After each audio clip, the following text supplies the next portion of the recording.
Aujourd'hui, comme il y a 100 ans, Valrhona pense à l'avenir de la filière.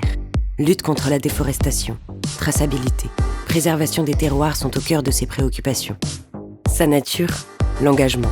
Sa volonté, des chocolats toujours plus responsables. En 2018, la maison crée sa propre politique, forêt et agroforesterie. Elle s'engage à protéger les forêts dans les 15 pays auprès desquels elle source son cacao. Depuis 2019, ce sont 27 039 producteurs de cacao, sensibilisés aux pratiques environnementales durables. Grâce à cet engagement, Valrhona est membre de l'initiative Cacao et Forêt, qui lutte contre la déforestation. Ensemble, elle mène de nombreux projets pour développer un modèle de culture plus durable. Valrhona s'engage aussi sur la traçabilité de son cacao. 100% des fèves qu'elle achète dans le monde sont tracées depuis ses producteurs. 100 pour 100.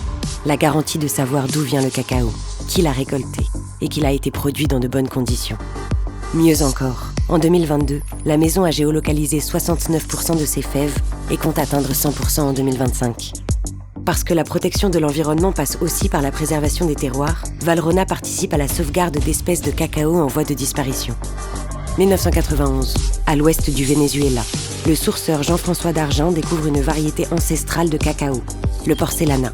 Pour garantir sa sauvegarde, Valrhona y installe une nouvelle exploitation isolée de tout, au pied de la cordillère des Andes.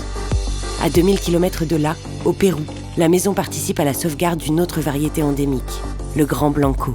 Des milliers de plants y sont aujourd'hui cultivés dans un jardin conservatoire. Aujourd'hui, Valrhona invite l'ensemble de la filière à s'engager. Elle adhère pour cela à l'initiative française pour un cacao durable. L'objectif, stopper l'approvisionnement issu de la déforestation d'ici 2025. Aujourd'hui, demain et pour les 100 prochaines années, Valrhona continuera à construire l'avenir durable du cacao.